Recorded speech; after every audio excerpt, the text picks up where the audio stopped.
And the theme that I'm going to talk about today is about slowing your brain waves, and a lot to do with meditation. So it'd be helpful for me if we could just go through and hear from everybody sort of what's your experience with meditation and your understanding of brainwaves so far. So let's see. I guess we could start. Alain Nokiu. Don't know how to say your last name, but yeah, what would you say in terms of your experience with meditation and understanding of brainwaves so far? I haven't really been very concerned with brain waves. I know about it, but I haven't done any research on it. Neither do I pretend to really understand. I know the basics. Let's just put it that way. And in terms of meditation, yeah, that's a practice that I'm trying to maintain on a daily basis. Awesome. Yeah, when I basically learned the stuff I'm going to talk to you about today, it was the first time it really became a habit for me. I didn't get it well enough before to understand why I should apply myself to it too much. It just seemed like eating my vegetables or something. Like, yeah, I know it's good, I'm supposed to do it, but it wouldn't happen. It wasn't genuinely compelling enough to me yet. So, Heli, what would you say? So I'm in the same in terms of the brainwaves. In terms of meditation, it's been something that I would start frequently. So it's starting stuff on a regular basis. It's just like I cannot bring it to make it a consistency. So far, it's been whenever I need it, but it has not become a habit yet. Yeah, more like reactive instead of proactive. Yes. Yeah, I was there for a while. So hopefully today will help, whatever help ends up meaning. And Tony, how about you? That's me? Yes. Okay. My meditation practice came with yoga first. I wanted to stretch first because I had a knee injury. So I went to yoga practice because of stretching, but I found out that meditation is as important as the yoga practice. But I got inspired by meditation by reading Harari and listening to Yuval Noah Harari. He's a Vipassana meditation practitioner. Right. And I got fascinated by how much we don't know about our brain. And by observing the mind and what the thoughts and not being able to control or do anything about it, I found out how much we are helpless when it comes to controlling ourselves or imagining that we have a free will. We have a will to stop our thoughts, but we cannot. So how much free will can we have? So yes, when I was in quarantine, that helped me a lot, and I made it a habit for a few months. Yeah. But then when real life came back, now if I can like spend 5 minutes before going to bed, that's a success. Yeah. And really, if it's a day like today where I'm running from one place to another, I really feel the need to have it more and more regularly. But I find it difficult when work and 2 kids and family and all this like come into play. So at 9:30, 10, I'm like just dead, go to bed, and I find the motivation and I don't do the practice as I would like to do. Cool. And are you familiar with brainwaves and meditation at all? Brainwaves as a term or concept, no. But when you tell brainwaves, I'm thinking about the neurons and the electrons that are that are popping out of every emotion that we have. But as a concept, no. All right, cool. Thank you. Yeah, I have Dalai Lama has a quote, which might only be frustrating to hear because I don't know that he has kids. But I think he says basically, I think he meditates 2 hours every day. And when he starts to feel too busy to meditate, then he meditates for 4. He definitely doesn't have kids. I should know. Okay, good. Now we know. James, how about you? Yeah, so I think the short answer is really not much at all. And the slightly longer answer, I guess, is in the past year or two, I've started reading more. I've started to listen to more podcasts also on my personal development, and it struck me how much meditation has come up, how much of a recurring activity and practice it is. So it's something that I've been thinking about, well, sometime down the line, I should probably give it a proper go. Totally. But up until now, it's been very limited. And I guess there are some kind of adjacent activities that might tie in with it. So like Antonio mentioned, I also do yoga, but I'm kind of in that mode where it's more the power yoga. And whenever it gets to kind of the slower and more meditative parts, I kind of tend to skip that. So I think it's, I'm even before the step of eating your vegetables, I'm actually just getting vegetables on your plate, is kind of where I'm at. Awesome. And in terms of brain waves and I guess the sort of the underlying neuroscience, I have very, very little insight or knowledge on that. Good. Okay, this is exciting for me. Part of me was afraid you guys know all this stuff already. And how about you, Aurelie? Yeah, I think for me it's also through yoga, but really maybe a bit more for me the breathing exercise that come with yoga, because I found that they have really helped me through, well, since I've got a child, basically. So they have helped me in a way being a coping mechanism, like yoga has been a coping mechanism for me. Yeah. So I try to stick to it. Now it's not on a regular basis because it's twice a week maybe. So it's let's say the maximum I can give at the moment. So, or I feel I can give. Maybe it's a matter of realigning priorities. And and brain waves. Well, I think we had a discussion, like I went to one of your presentation once, so I have a bit of an understanding, but I think it would be good to refresh actually. So okay, good. I'll probably say a lot of the same stuff. Yeah. And yeah, it's nice when you understand the brainwaves, you can start to understand why all these different mindfulness practices have their benefits. And it doesn't just have to be meditation. And Maria, Elisa, how about you? Yeah, no, but very short. I don't want to take time off your presentation. So no, I haven't made it a habit. I would love to. I've been practicing a lot of breathing. I'm pregnant. And I think I started a little bit more reactive, I'm stressed, I'm gonna take a time and I'm gonna meditate. And I was doing it with the app Headspace. Nice. And now I'm just practicing a lot of breathing, positive breathing, birthing techniques. So yeah. Exciting to be here actually. Oh, awesome. Okay, cool. So I'll take you guys into it. Today's theme really, it's gonna be about slowing your brainwaves. You start to see all the value of that.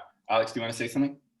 Yeah, just to share that I'm very proud I have a strong practice today. So every single day, it doesn't happen once that I don't meditate, at least 10 minutes to 15 minutes, because I wake up at 5 a.m. every single day, including Saturday and Sunday. And this is now a habit for me, and it has transformed my life. But and thanks to you a lot, actually, to the last brainwave presentation was very influential to that. But I still feel the need to meditate a second time in the afternoon, and I don't manage at all to have even 5 minutes a break because when my day goes late, then I know my brainwaves are not in the proper alpha, beta, gamma thing at the end of the day. So that's my challenge today. Awesome. Yeah, no, I love that share. Yeah. Let's see. Okay, cool. So we'll take you into it. And first, we're just gonna meditate. So let's give you a little experience. You're gonna feel your brain slow down. And I'll give you the steps too, because sometimes at the start, you don't exactly know what the hell to do. So if you want to take a second and write these or take a picture of the screen, just so you have some really practical ABCD, then you can follow this anytime. And so I was going to do 10 minutes. I think we'll do 5 just so we can make sure we cover everything. So I'm going to set the timer for 5 minutes. And all we're going to do is feel our brains and our bodies slow down and relax as we just start to notice the sensations of inhaling and exhaling. And there's a couple things you can do to help quiet your mind a little bit. And one is a mantra. Transcendental meditation, TM, they use this very much. They give you a Sanskrit word as your mantra. And all you do is every time you're exhaling in your mind's voice to yourself, you're saying the Sanskrit word. And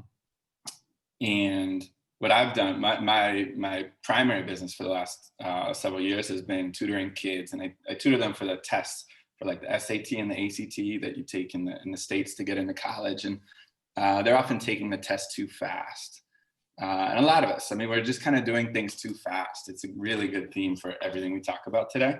So this mantra, slow is smooth, can be a really nice thing just to say to yourself every time you exhale, and you just say, slow is smooth. One more thing, you can, I'm gonna say, kind of, probably wanna look away from the screen because it'll be too distracting. But you can kind of keep just like a light, just barely sort of eyes, just sort of barely open gaze, very soft gaze, they say.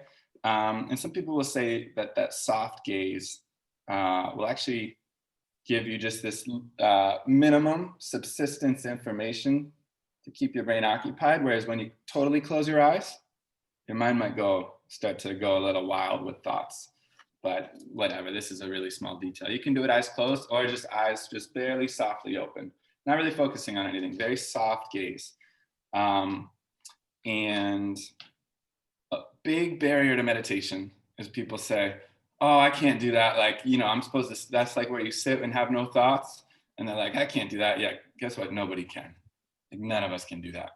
So that'd be like saying, you know, basketball is a game where you dunk from the foul line. It's like, okay, about 10 people on earth can do that. That is not what basketball is. Meditation is not sitting with no thoughts. And so actually, when you notice your attention wanders as we do this, congratulate yourself, celebrate it. And what you're doing is you're starting to reward your brain just for noticing if it's paying attention or not. It's a good thing if you notice your brain wanders. And so that'll actually make the whole practice a lot more inviting. That, hey, if your mind wanders, like, and you noticed it, this is a good thing. And so just kind of reward yourself a little bit, feel good about it. So I'm gonna hit start on the timer. You're just gonna pay attention to your breath, kind of look off softly into some space.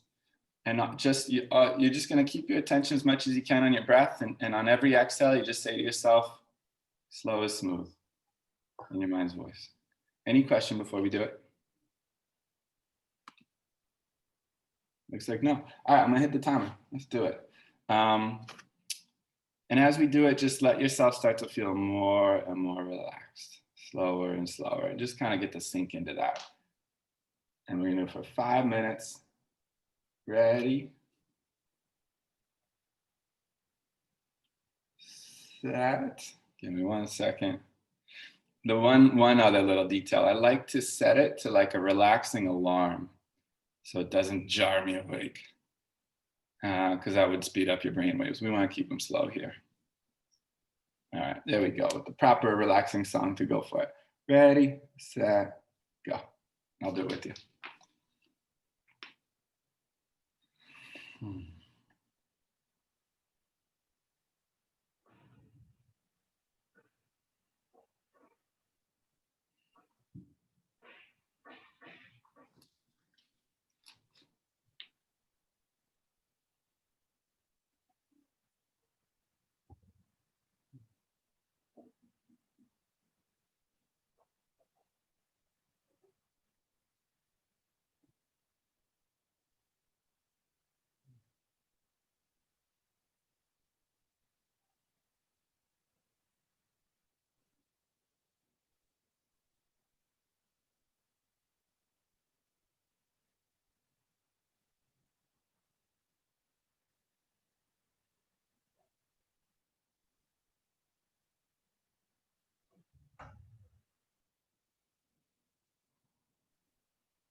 the alarm.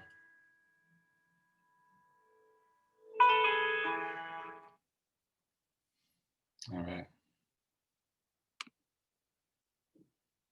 Just notice how your brain probably feels a lot slower right now than where we were when we started.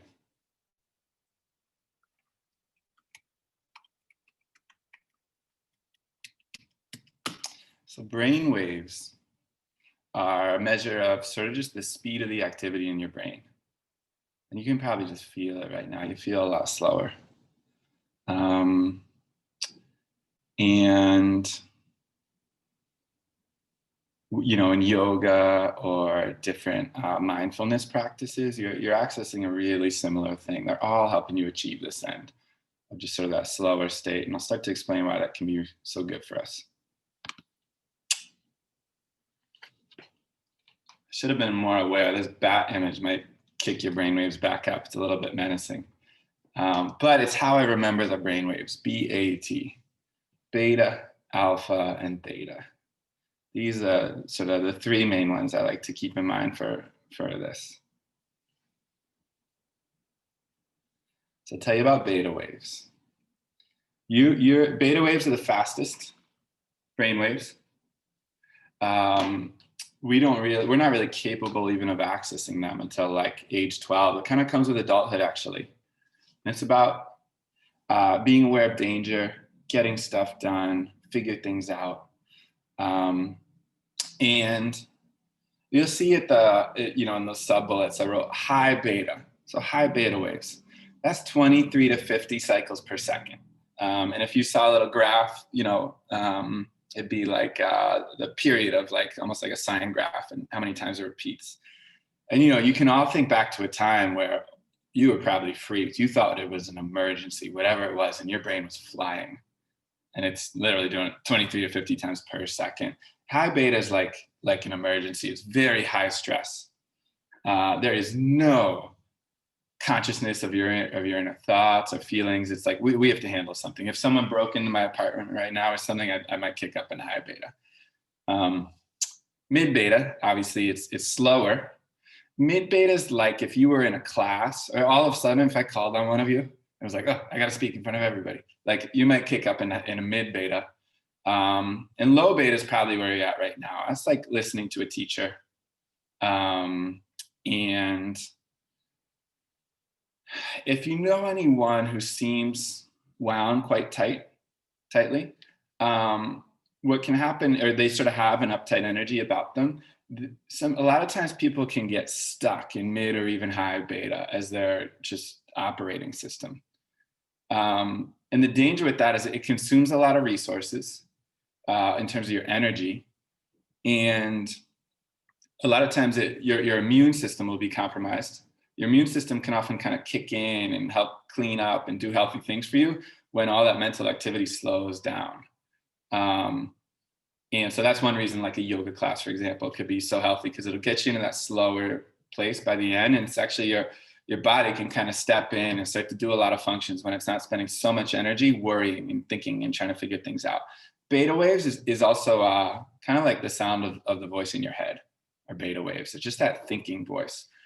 And if you or someone you know is someone who gets stuck in sort of the mid to high beta, you actually become prone for addictions. And your addiction becomes the one thing you found that slows you down. It could be alcohol, it could be food, it could be video games where you sort of go into a trance. As you guys start to gain a facility of controlling your own brain waves, you'll notice you become less addictive. As a meditation practice, and you regularly sort of learn to notice the state of your brain and learn how to slow it down, you'll become less addicted to some of the crap you might be addicted to right now. And that's definitely one of the main benefits. And, you just kind of think of somebody who does meditate, they have quite a grounded, kind of non-addicted air to them usually. And it's because they have this facility over their brainwaves. All that's beta brainwaves. And I'll take you now into the next slower one, the A. So B beta, next one is A alpha. And this is actually where we hang out from ages 6 to 12. Slower, it's 8 to 12 cycles per second. We all probably went down into alpha just doing that 5-minute meditation. And you felt that slower experience right afterwards. Kind of, you can think of it half asleep, half awake. Right when you wake up in the morning, you're in alpha waves. And you all kind of know that slower feeling you have right when you wake up. It's like, oh, people say, I haven't got my coffee yet. Yeah, coffee will amp you up. So you can go start getting things done.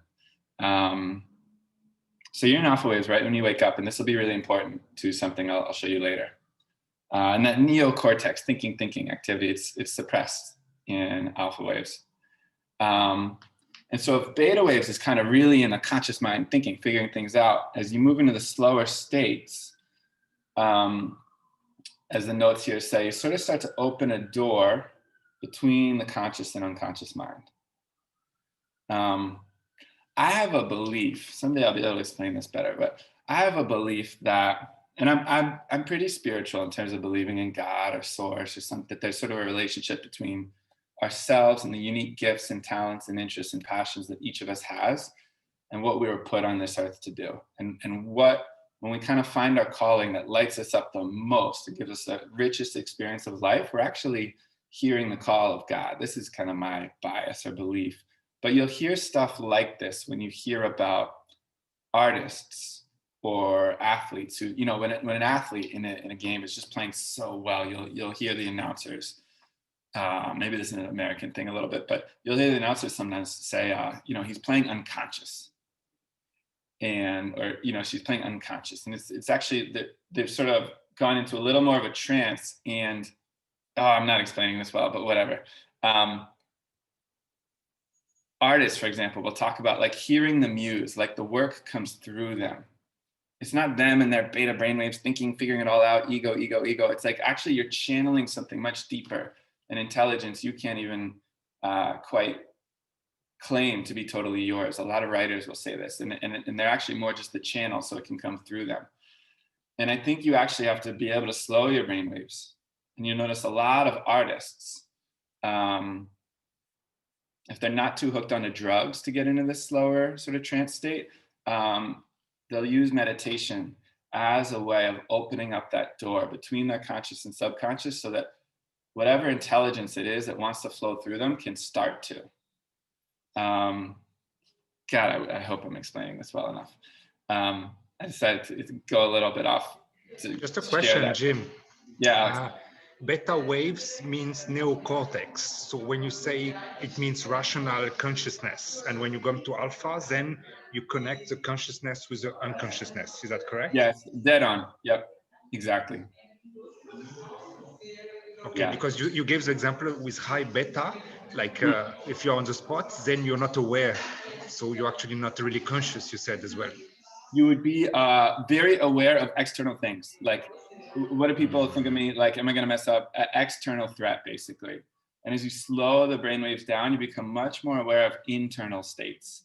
And you start to open the door to your unconscious, and you can really hear inspiration and ideas from the unconscious. And that's why a lot of times you'll hear of people getting insights and ideas when they meditate, or in the shower. You hear it a lot in the shower. There's something about the rhythmic, gentle pressure of like the water on our heads, sort of, that is thought to really just slow us down and open us up. And then you'll hear it all the time. You'll hear moments of insight are arriving in that moment when people just stop thinking so hard and actually let a certain source or intelligence come through them instead.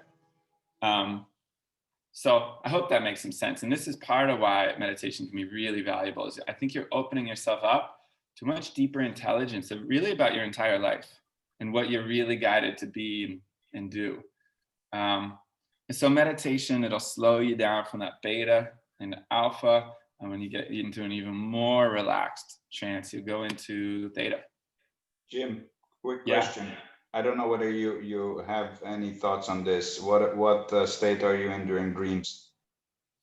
Oh yeah, dreams I believe are theta, possibly delta, which is one slower.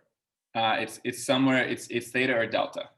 I forget which, to be honest. And that's why some people will say the richest ground to enact change for yourself, the least fertile ground is waking state, as we're in right now. Most fertile is in the meditative state or in the dream state. And lucid dreaming is something I really got into during the quarantine. And lucid dreaming is where you train yourself to realize in the dream that you're dreaming. And then you can use that dream experience actually to influence your mind. I suppose your mind, like if you were to meditate during a lucid dream, it's supposedly, who knows, but it's like 7 times as powerful in terms of the healthy effects it'll have on your brain, because your mind is so slow and receptive to what occurs there. I just want to say, when I do lucid dreaming, I just want to do some crazy things, not meditate. I know. Yeah, you can use it to have a lot of fun too. That's cool. That's cool. You can do that though. I've been working to do it. It's been challenging actually. So anyway, here's theta waves. And what's really interesting here is as the brainwaves slow, you get more and more into a child's mind. And kids age 2 to 6, they're in the theta waves. And you think about it, like you give a 4-year-old a task. We are working with some slow brainwaves. They are not in beta yet. They do not handle tasks very well. They are in the dream space. They're literally like waking dream. And this is why little kids, they're so impressionable. And this is really when the unconscious programming, that so many of us as adults are struggling with, because of whatever poisonous elements were present for us as kids. That's just part of being a human, and whatever stressors were going on with your family or traumatic experiences you might have had as kids, that was laying in unconscious programming that, you find yourself at age 42 or 27, whatever. And you're like, it's like, God, why am I reacting so irrationally and self-destructively to this part of my life? Well, a lot of times it's the unconscious programming that was installed when we were kids, when our brains were so much slower and so much more receptive to whatever the hell was going in there. And what I want to show you today is you can actually reprogram. By learning how to slow your brain waves, you can reprogram just those unconscious pictures that you're running with. And so here's a quote from some of my research on this. When you're down into theta, the door between the unconscious and the conscious mind is now wide open. So you're very open to inspiration and whatever ideas may come through to you. You're also very open to reprogramming yourself. And that's where I'm going to take you guys. So why learn to slow our brains? One big thing is you get more space and distance between you and your thoughts.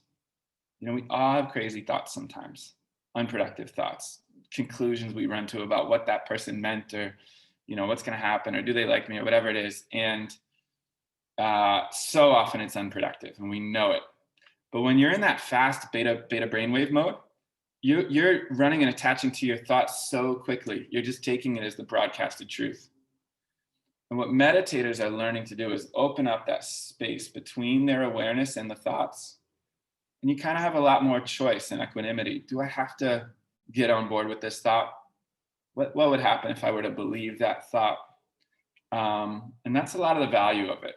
And so I want to give you guys a scary thought. I don't know why this image comes to me, but I think of like a kidnap van. And sometimes when you're really in that beta place and it's scary thought, it's almost as if you're standing on the street curb and somebody pushed you into one of these vans, and you are off on a ride now.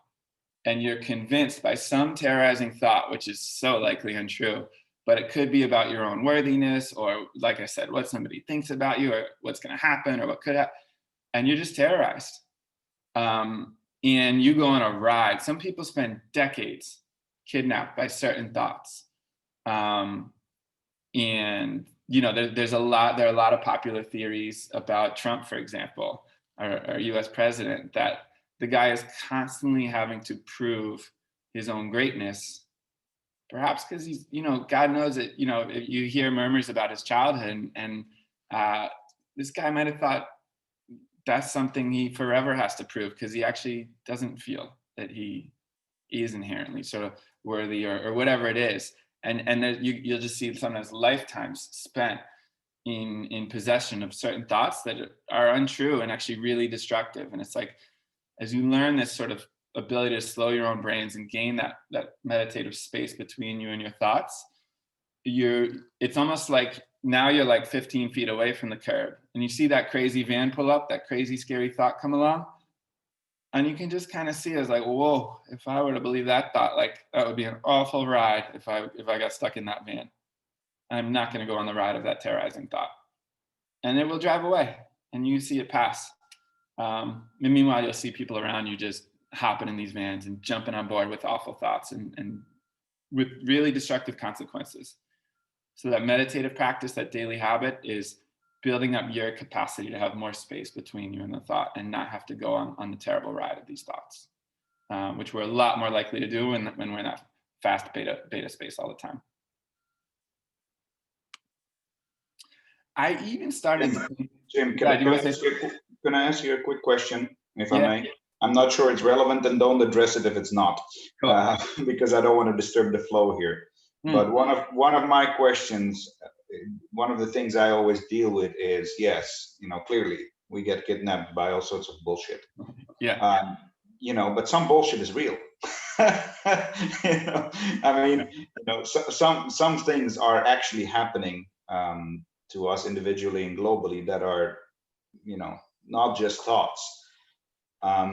So the question then arises, how do you realistically and productively deal with that shit and not, I personally don't believe in shutting it out just as a denial process. I have to grapple with it because I'm part of that process, yet without letting it, drive me nuts.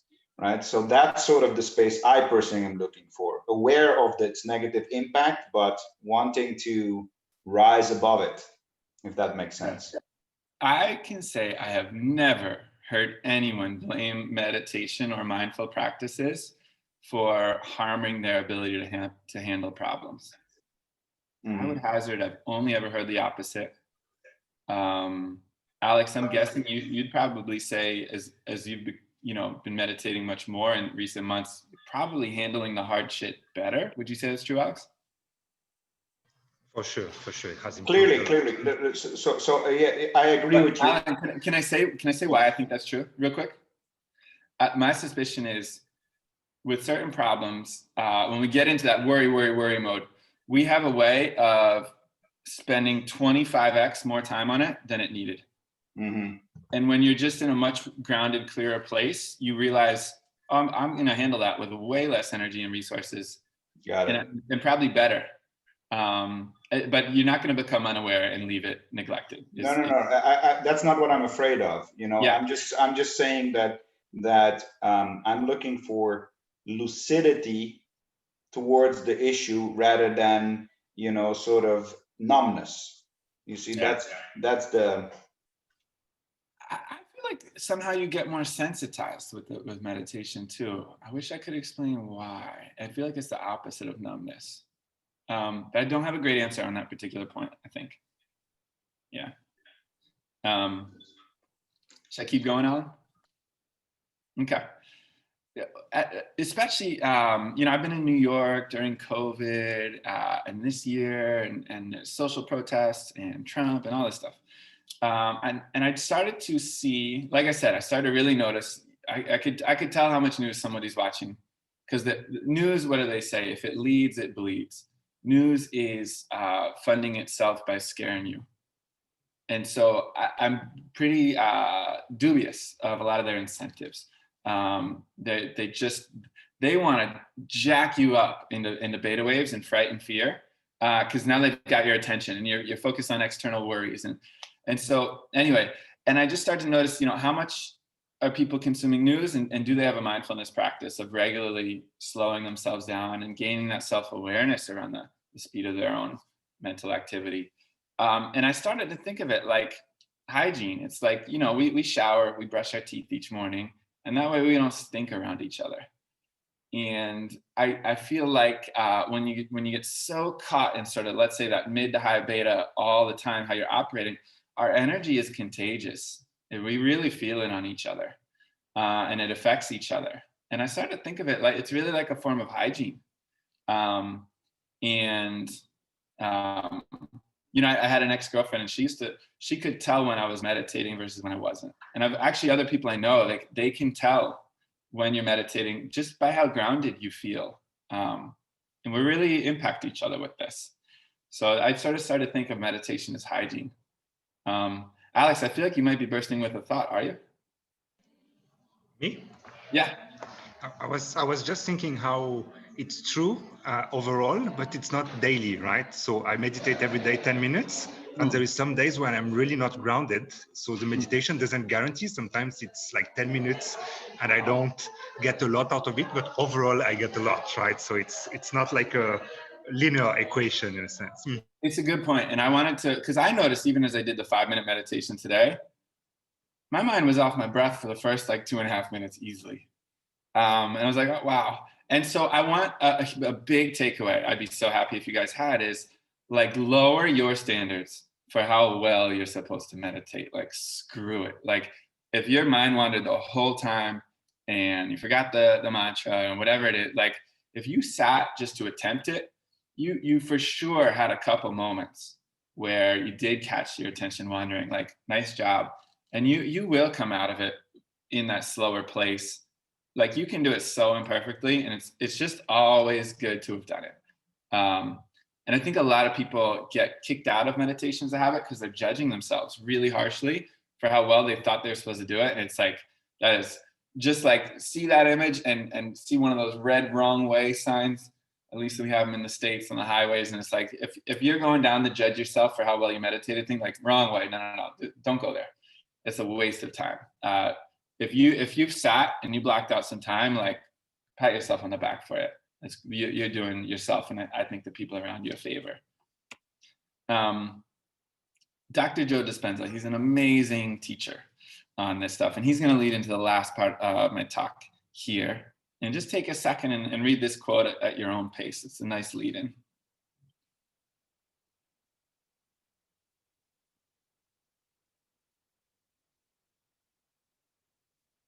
I'll just read it too. The whole purpose of meditation is to get beyond your analytical mind. It's the beta brainwaves. Slow your brainwaves down. Enter the operating system. That's your unconscious mind. The operating system where the programs are. And then rehearse a new program. So meditation's great for learning to slow those brainwaves down, but now I want to show you how to put in new systems, new programs into your unconscious mind. Once you've gotten into that slower, more receptive state, you can take on new programs. So he says, rewrite a new program, condition the limiting beliefs you used to have into unlimiting beliefs. Show you how to do that. So we're gonna take out the kidnap van and scary thoughts, etc., and let's put in a new picture into your unconscious mind. So I'm going to tell you about, let me explain it first. I'm going to tell you about, it's a vivid visions practice. And what it is the practice is, imagine you're some point in the future, let's say 3 years in the future, and you're looking back at maybe your whole life or some part of your life. And you're just narrating from your heart's desire and what you're actually capable of. What unfolded in some part of your life, or maybe your whole life, that was just so freaking exquisite. And all of us have things where we got to a point, at a certain point in time, man, if the version of us 3 years before could see where we are now, they wouldn't believe it. They wouldn't believe it could be this good. We've all experienced that in parts of our lives and times of our life. And so we're going to do that now. And I want you to think for a moment, what's a part of my life where I'm kind of, I'm chewing on some new skill. I see some new area where I really want to grow. I can see it coming, but I'm certainly not there yet. And I want you to look from the place of 3 years in the future, looking back, and we're going to narrate all the things that took place where it just unfolded so freaking beautifully, we can't even believe it. And what I like to do is I get my computer and a phone, and I'll play a song in the background, one of my favorite songs. And then I'll just sort of speak for like 4 minutes or so, and I'll just paint as clearly and vividly a picture as I can. Could be about my love life or work life or, anything. What took place, what unfolded. And every morning when I wake up and I'm in those slow alpha waves right when you wake up, my first 15 minutes of the day probably, I'm playing these vivid vision recordings that I've done. And while my brain is in that slower place, I'm playing these visions just to implant all these seeds and pictures into my mind so that I just sort of start to gravitate to and kind of expect these things to occur. And I know a lot of people, and I've started to experience it myself, who experience some magic around this. It's nuts how well it seems to work. And see, anything else I want to say before I give you practical? Yeah, the other time you can do it right after I meditate. I'll be playing these because I know my brain is slower, more receptive. Let's put in the new programs. And I like to take a bath at night. Like my body really relaxes when I do it. So after I come out of the bath, I'm playing these again. So I'm finding these little windows in my day where I know my brain has slowed down so I can put in the new pictures. So if you want, you can take a picture of this screen. This is just very practically. You can take your time and read it, but this is just so you can have an ABCD of exactly what the hell I'm talking about, and you can go practically put it right into practice.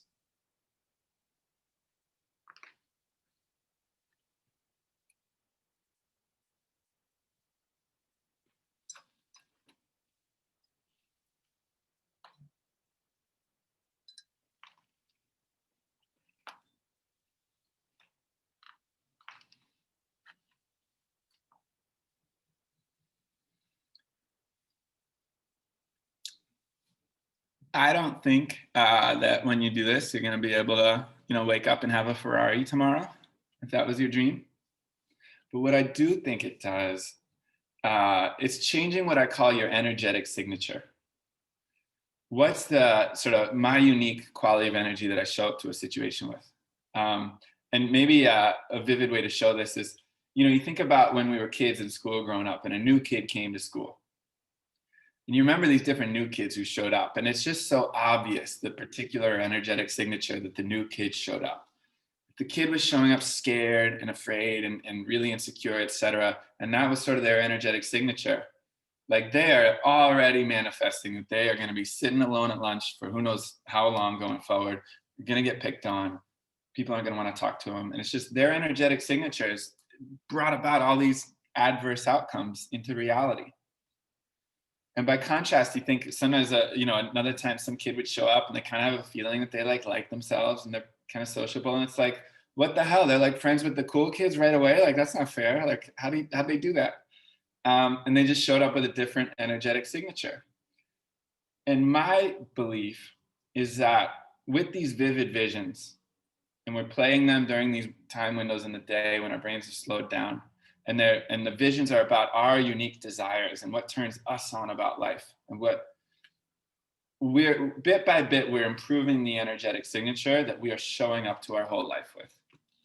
And to give you one example, so I'm single now and I'm dating, and I remember recently it sounds really silly, but I made a vivid vision of that as someone to go on a date with, like I'm a gift to be around, and made whatever presents I might bring them, or how I fun, or maybe I might bring insightful things to them, or whatever it is. I think I felt I wanted to have more confidence and self-love when I showed up to my dates. And so I would have this. So this is just one of, this year I probably made 40 of these vivid visions, but this is one of them. And so when I'm just kind of half awake, half asleep in the morning, brushing my teeth, whatever, I'm playing these and I'm hearing about how I'm a gift to dating or whatever. And I like to think it's changing the energetic signature that I'm showing up to the dates with. So I think all this should make sense by now. And let's see. Yeah, I'll leave you with this. We can end on this quote, and then hopefully I can take a couple questions. But here's Dr. Joe Dispenza. I'll tell you a bit more about him. He is the master on all this stuff. And here's what he says. People have difficulty without the knowledge and information and practice changing the state in their brain and body. But when they master this, they choose what they want to be suggestible to in their lives. CNN in the States, they call it the Crisis News Network. Some people call it that. And it's just like, do I want to be suggestible to the news and them wanting me to be freaked and afraid all the time or whatever? Or do I want to be suggestible to just my visions of what uniquely calls to me, to what I'm capable of in this world, and what I want to bring to this world, to my family, my work, my partner, whatever. And if you want to explore any of this deeper, Joe Dispenza is incredible. And you can tell just by his titles. You Are the Placebo, Becoming Supernatural, Breaking the Habit of Being Yourself. He's amazing. And then the one other guy, you might like this book right before we close, and I'll come back to the screen if you want to see the titles. But the one other one, Dr. John Yates. So he was a brain science researcher for like 40 years, but at the same time, basically explored all the schools of meditation and in Asia, and basically said these meditative schools in Thailand or Nepal or wherever, they're utterly brilliant, but the way they teach there, it's so tied up in the culture there that like if any of us were to show up to one of those schools, we wouldn't know what the hell they're talking about. And he made it his job to sort of translate that whole journey. He literally lays out 10 steps. And he says, most people approach meditation hoping to reach enlightenment, but they don't get there because it's almost like trying to get from New York to San Francisco by just making random left and right turns. Maybe you'll get there, you probably won't. And he basically says he went and took all the research he's done, plus everything he learned in these schools, and translated it into a 10-step path that he says, follow this, you will have mastered your attention. You will arrive at enlightenment and like deep, deep, deep feeling and experience of well-being and peace and appreciation for life itself. It's a dense book, but it's really good. I'm slowly working my way through it. He's a really good resource as well. So that is everything. Does anyone have any questions?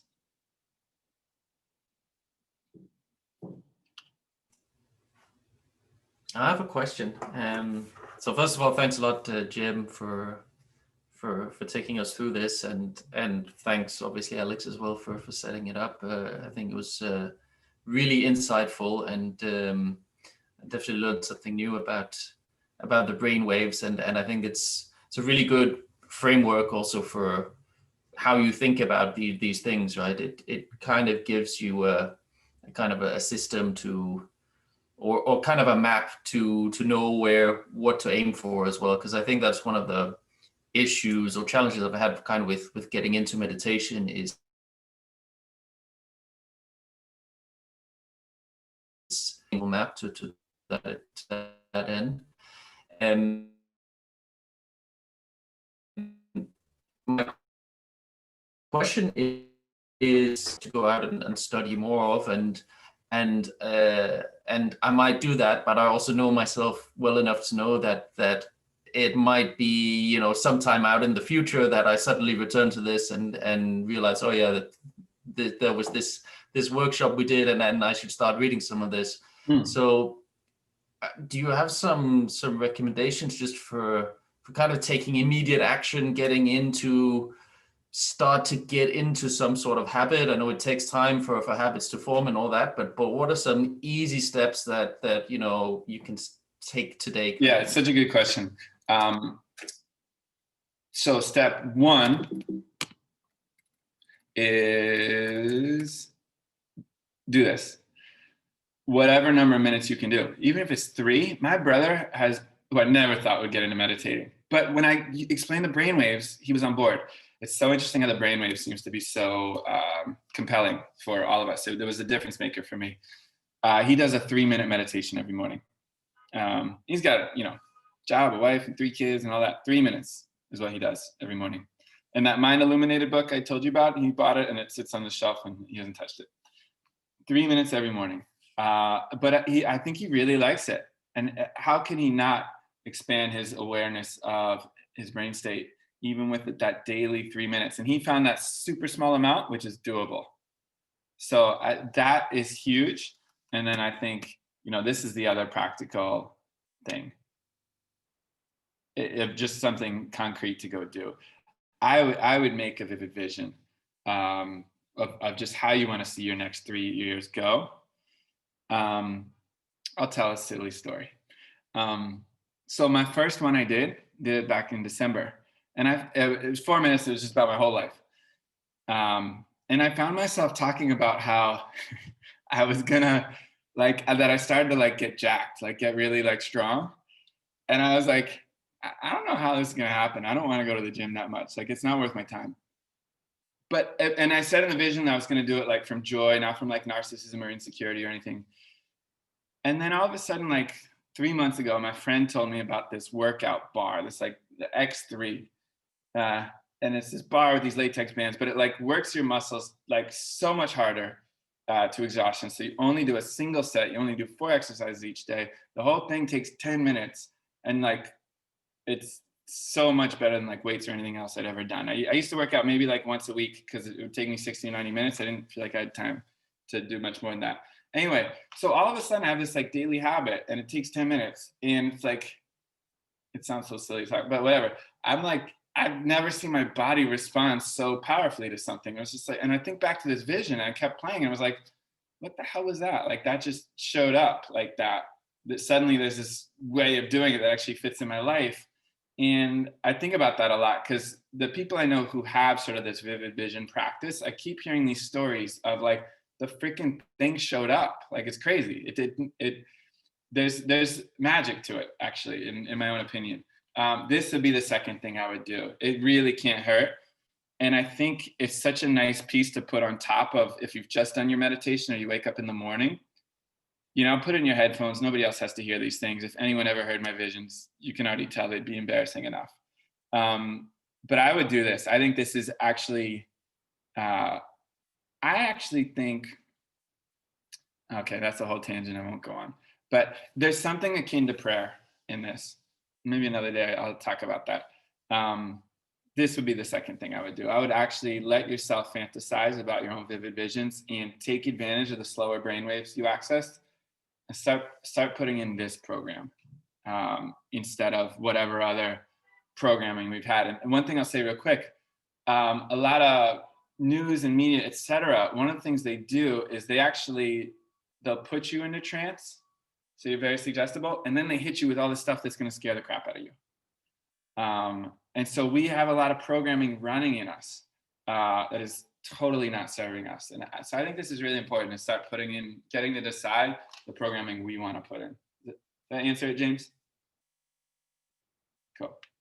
Any other questions?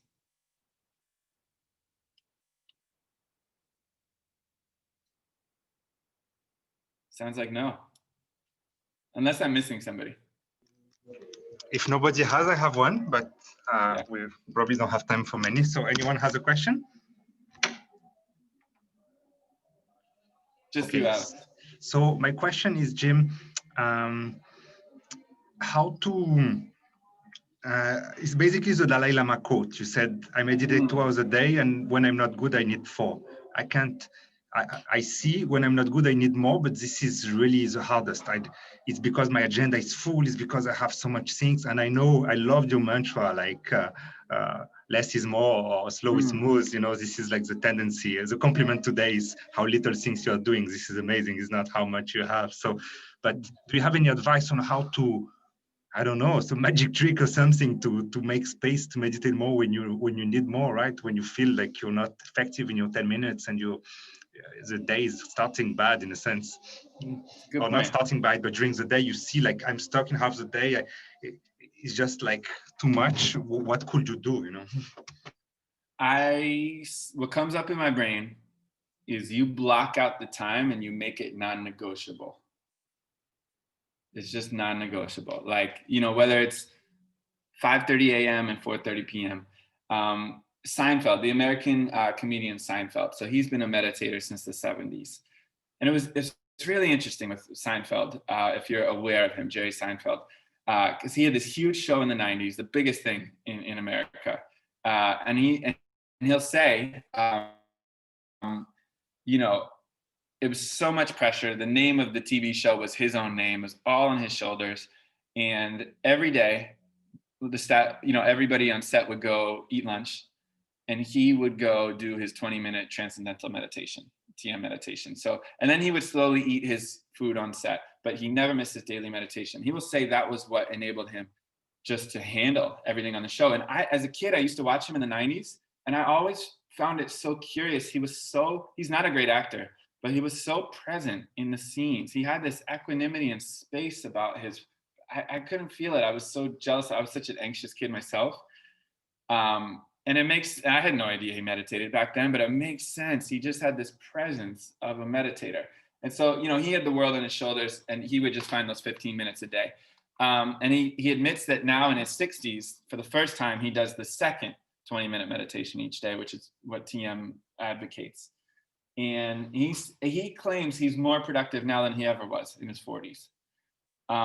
So the supposed story on this stuff seems to be, you block out the time, you make no excuses, and your life benefits, and you kind of bite the bullet, and that's what happens.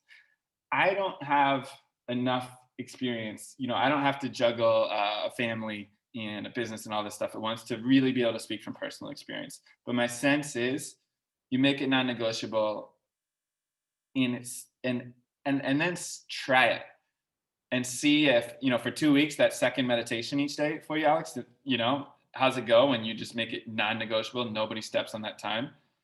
And then see if you want to go back to how you do it now or not. That would be really interesting to hear about. What do you think? Makes a lot of sense to me. I just have to find the right moment, because the morning one is at 5 a.m. My wife is not awake. My children are not. It's the first thing after my 20-minute stretching and before my prayers. So it works very well in my morning routine. But during the day, I need to struggle because my routine is different every day in different spaces. So I would just take some time to set it in the calendar during maybe holidays. I don't know when I will start it, but I will do it for sure. So thank you for that, Jim. Yeah, I'll be so curious what your experience is. Yeah. Any final feedback, Lily or Alain, about what you got from today?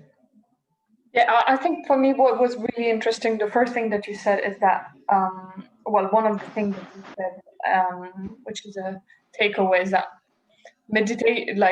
we should not expect our meditation to be perfect or to be mastering. And I think, especially in this world where we try to have everything perfect, I think it's something that's very important to say, because it works differently for everyone. And then I was thinking, what Alex you were saying, for instance, when I wake up in the morning, I'm still in a foggy mood, or I have to be quick on the move because I have to look after my child. So I don't have the time for that. But most often I realize when I just do meditation without the yoga practice is actually when I go to bed. And I start by breathing slowly and breathing in, breathing out. And sometimes I mix it with a sentence that I repeat, and that just puts me to sleep basically. And I usually have a very good night's sleep when I do that. So yeah, I don't know if it's the right way to go about, but I think for me, that's what works out. And that's the time I have basically to do it. Yeah, I think the self-judgment is the biggest, by far, killer of meditation habits. So I really love your point. And a lot of people struggle with sleep. I'm curious, what's the sentence that really helps you, that you like to say when you fall asleep, for example? Well, for me, it's more like a prayer, actually. So I say, "Our Father," and I keep repeating, and then it just puts me to bed. Nice. So yeah, but yeah, it would work differently for somebody else, maybe. I'll tell everyone to do the Our Father. Spread Catholicism to spread it. Cool. Anyone else? No, I just wanted to say thank you. I think it's confirming what you're saying. I think it's also interesting to sort of look into, I have my own faith practice, and I'm trying to connect what you're saying to some of the principles that are in there, for example, right? So we have the notion of an obligatory prayer that is supposed to be, something regular and done in a particular atmosphere. We also have the concept of repeating a certain word 95 times a day, right? So I think, let's put it this way. I think all faith practices have done this, but we haven't necessarily connected the scientific understanding of what it's actually doing, right? Yes. And I find that fascinating. Yeah, so when you look at prayer services across religions, so much it's this rhythmic, repetitive with the words, Right. or whatever. It's all slowing you down into trance so that you can be receptive to the teachings there. And also, I think we hear God. When we slow our brains down, we start to hear God, and it becomes a, sorry if I get too religious sounding here, but our life becomes a partnership with God and our bigger calling and source, and so much of, quote, intuition or gut instinct, or, you know, you even just getting goosebumps, I think is, in my own understanding, that's God speaking to us. Actually, I would love you, unless I slow down. Actually, I would love you to be more religious, in the sense that I think one of the real issues we have is that we've filtered all this language out of our daily usage, out of fear of recognizing its reality, right? And by doing that, we actually filter out the essence also, because we simply don't have a vocabulary anymore to access it. So you're not offending me with religious talk, don't worry. I think the trend of consciousness right now is going away from material, everything, you know, materialist, which is like hardcore scientific mindset. And obviously that will get you into beta waves and focusing on exterior situations, whatever. And just the trend of consciousness right now, it seems to be moving back towards something a little more ethereal and spiritual and energetic. And that is a slowing of the brainwaves, actually. And you see these consciousness practices growing and spreading. And I think we're moving back in the direction sort of that you're talking about, Alan. Let's hope so. Thank you so much, Alan, Lily, Jim, and all the other ones that said goodbye already.